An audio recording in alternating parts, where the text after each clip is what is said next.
Welcome, friends, acquaintances, and why not even to you strangers. Today is Sunday, and we are continuing our journey through the inspection of the changes to the specs for 10.2. We have already looked at a couple of DPS specs. We looked at the most interesting of the changes for tanks in Brewmaster, so now it's time to look at the last of the roles, that being of healers. Now, we are starting with the currently more popular one. We are starting with Holy Paladin. It seems like it makes sense, given that we are starting to enter that part of the season where the player's favorite pastime is to start to tinker, to think, to theory craft about which spec they are going to play in the next season, which they will choose as a main. So they will start looking into who is looking good, who is looking strong, is this going to be meta, is this going to be OP, etc, etc. So Paladin, being our current member, certified S-class member of Exodia, looks like for now it's going to be a good target for many aspiring healers to play in the next season. So the question is Holy Paladin continuing to look as good as it is now in Mythic Plus, for example, or are there going to be changes making it possibly worse in the next season?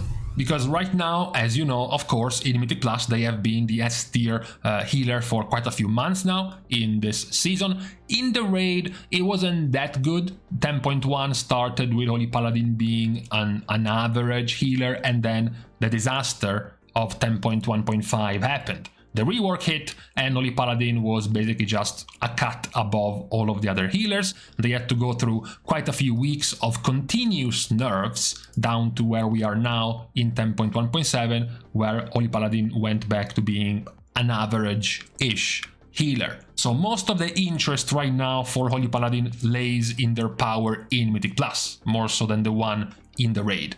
We are starting the set of changes with the planned additions in 10.2, where Blizzard was aiming at nerfing overall healing of Holy Paladin, while also buffing their single target heals, Holy Light and Flash of Light, nerfing their mana regen in two different ways, and then nerfing the overall healing of Glimmer while buffing their damage. This was further changed about a week ago, where the 3% healing nerf became a 5% healing nerf. The single target buffs were extended to Word of Glory as well, and there was also a nerf to Devotion Aura's Aura Mastery effect. Now, none of this is particularly impactful for their S tier state in Mythic Plus. So for now, they would continue normally to be quite a powerful pick in Mythic Plus. We have, though, as well, the tier set. This tier set is very heavily focused on Holy Shock and spreading Glimmer, which is still quite valuable in Mythic Plus as well, because it can also be turned into a form of more damage, and the damage of Glimmer was also buffed in 10.2, so your damage goes even higher than it currently is. Consider that Holy Paladin has been nerfed quite a lot in the damage in Mythic Plus, to the point where right now their damage is actually being passed comfortably by 1, 2, maybe even 3 specs. So they're not the DPS powerhouse they were before in Mythic Plus after receiving several nerfs. So this will actually help them do even more damage in Mythic Plus. The tier set itself is quite boring. The 4-piece puts your Daybreak on the same cooldown as your Divine Toll, 45 seconds. It's still very nice in Mythic Plus, talking about their power there. It's nowhere near as impactful in the raid, where you might often want to delay your cooldowns to wait for the big mechanic to heal. So even if you have them on a 45-second cooldown instead of a 1-minute cooldown, it might not always be that powerful in a raid environment. That's where the biggest power comes from the 2-piece. The 2-piece seems very convoluted to read out. The reality is that this is very simple. This is basically the same of your Azerite trait, Radiant Incandescence. Whenever you use Holy Shock, you also put a heal over time or a damage over time on everyone with Glimmer for 8 seconds. The addition compared to the Azerite trait is that this one can stack up to 3 times. So you can stack up the damage or the heal over time on the targets with Glimmer. It's very effective, it's very powerful, also given that you are nowadays spamming Holy Shock non-stop. So this tier set will have a very high effectiveness for your rotation. Now, where is the possible change though in 10.2? There is a taboo word in the Holy Paladin community, a monster in the closet, it who shall not be named, which is Caster Paladin. The attempt that Blizzard had to create a dual choice for Paladin, an option to either go down a caster-like build or a melee-style build, has horribly failed this expansion. Paladin has always been and remained a melee-based spec, but recently, more and more often, we have been seeing this change a little bit more. As you see from the HPS rankings of Holy Paladins, you start seeing more and more Paladins with Inflorescence of the Sunwell chosen as a talent. This is due to Holy Paladins leaning more and more in casting spells and doing less and less of the melee style build. For example, if you take a log, you will see that while still being very effective, clearly, the healing profile of this Paladin looks kinda weird, because it has a ton of Holy Shock casts, quite a lot of Flash of Light casts, and much fewer Light of Dawn casts. So you are generating a ton of holy power, but you're spending very little. So where is all that holy power going? Well, the holy power in this case is going nowhere. You can see from the wasted holy power that very often a lot of the holy power goes nowhere because the Paladin is still just busy spamming Holy Shock or Flash of Light and just ignoring the spenders. This is even more visible once you go in the damage done. You see 6 Judgment casts and 0 Crusader strikes.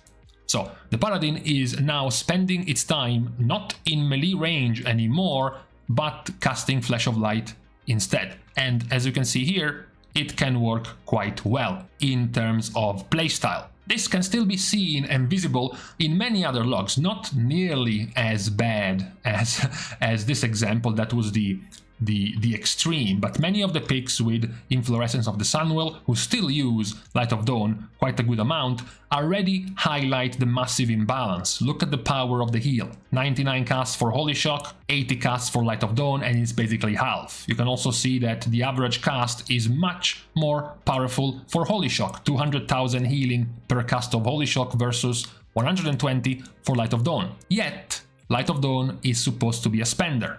Light of Dawn is supposed to be the finisher of your rotation, the big part of your rotation, unlike Holy Shock that you're literally spamming all day. Even the very few times casted Holy Light still has a very high base healing compared to your spender. Even more so than Word of Glory, which is your finisher for single target, which is healing less than Holy Light. Even though in this case Holy Light is being empowered by a talent, it still shows the problem that at the moment your spenders are simply too weak. And it's not that it's getting better in 10.2. As we pointed out, Holy Light is about to be buffed by 40% and the Flash of Light is about to be buffed by a whopping 30%. All the while, the rest of your healing is being nerfed by 5%, which means, for example, things like Light of Dawn get even weaker, while something like Flash of Light becomes even stronger. This can obviously create some problems. It creates problems because now you have many conflicts within the build. You want to cast Holy Shock on cooldown because of how powerful it is. You want to spend your infusions because of how powerful Blizzard made your infusions in Dragonflight, but you also don't want to overcap on holy power. You want to spend your holy power. And you are in this constant power struggle, this tug of war, where you're trying to benefit and to complete these 3 tasks while they fight against each other. Holy Shock being available very, very often, generating tons of holy power, you wanting to spend holy power, but your spenders being so weak, you feel like it's not even worth casting them anymore. And all of this is made harder by the amount of multipliers, the amount of procs, the amount of effects the spec currently has. From Divine Revelations giving you 20% more healing of Flash of Light during Infusion of Light, the Awestruck giving you 20% more crit healing, Inflorescence of the Sunwell making your Flash of Light cost 0 mana. You now have the change, the QOL change to Tower of Radiance, which makes you generate 1 Holy Power all the times with Flash of Light or Holy Light. You have the alternative, Barrier of Fate, to further empower your Flash of Light, as well as one of your cooldowns, Tears Deliverance, entirely based and benefiting from your casted heals, giving you more healing, 15% increased healing from your Holy Light, Flash of Light, and Holy Shock spells. So you have a whole array of buffs centered around Flash of Light, Holy Light, and of course Holy Shock. We haven't mentioned Holy Shock, but Holy Shock has been the star of the build, the star of the healing of Holy Paladin now. And it's not that 10.2 is gonna stop, because we just mentioned this 2-piece alone being very, very powerful and pushing you into spamming even more Holy Shocks. So we are reaching a point where, with all these things combined, the power of Holy Shock, the power of talents that buff Holy Shock like Glorious Dawn, giving you chances to refund Holy Shock charges, or of course the major change of giving you a second charge of Holy Shock as well. So Holy Shock being empowered, Flash of Light being empowered, your Light of Dawn constantly being very, very weak as an AoE spender, and nowadays even Word of Glory being on the weak end of spenders. You are now creating this difficult situation where you are less and less incentivized to play around Holy Power and to simply say, screw Holy Power, I'm just gonna spam Holy Shock and Flash of Light all day. This will mostly stay within the raid, of course, because, you know,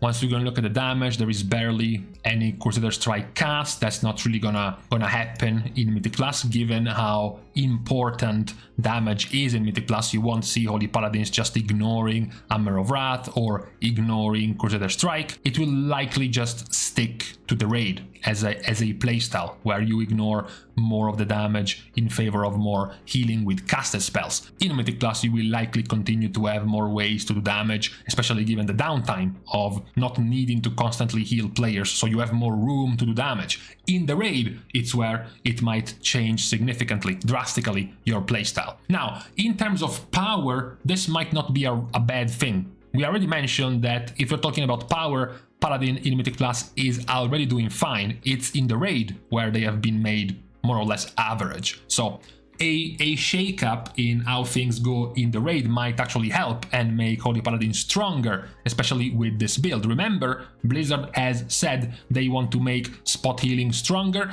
more important in the raid, and weaken the power of AoE abilities. This is very good for Holy Paladin, because Holy Paladin has one of the weakest AoE heals in the game if we had to compare it to other healers. Compare things like Dream Breath, like Spirit Bloom, like Sanctify, like Wild Growth, like Shaylun's Gift, and then compare them to Light of Dawn. So all of the other healers getting their AoE healing nerfed and you continuing to have Light of Dawn weak is still somewhat good for you, because the power of your Light of Dawn was much, much weaker. Meanwhile, if Blizzard is to make spot healing stronger, you having stronger and stronger Holy Shocks and stronger Flash of Lights is going to be very powerful, because they will be very, very effective at dealing with quick chunks of damage on multiple players, requiring spot healing. So it would fit the type of damage profile Blizzard wants to go in the raid in the next patch, this buff for Holy Paladin towards these type of single target heals.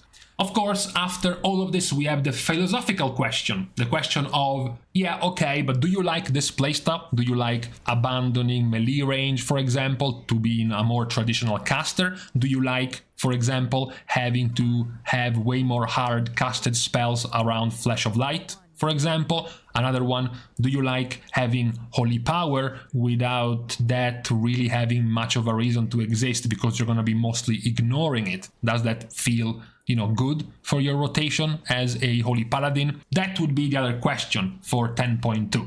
At the moment, the numbers seem okay. The power of this tier set is quite good, particularly around the 2-piece. It's just more so at this point a question about playstyle, a question about game design, spec design for Holy Paladin. I fear this further change in 10.2 will further give more room to the remove holy power crowd of Holy Paladin players, getting tired of having to play around this mechanic as a healer. We will see how things continue as Holy Paladin changes go. There will likely be definitely more of these changes planned for 10.2, so we will continue to check how the spec develops, but that's the situation we have for now on the 10.2 PTR for Holy Paladin. With this recap of the state of Holy Paladin done, we are now leaving each other to the rest of our weekend. We're starting the goodbyes as usual by thanking all of our Patreon supporters, as well as, of course, other free ways to show your support by liking and commenting down below on this video, as well as subscribing to the channel itself. So, with these things out of the way, thank you guys again for watching. See you guys tomorrow, and in the meantime, I kind of forgot I stopped using the camera because it was hot, and it's kind of been a week since it's been chill, and I totally forgot. I could have just put the camera back on.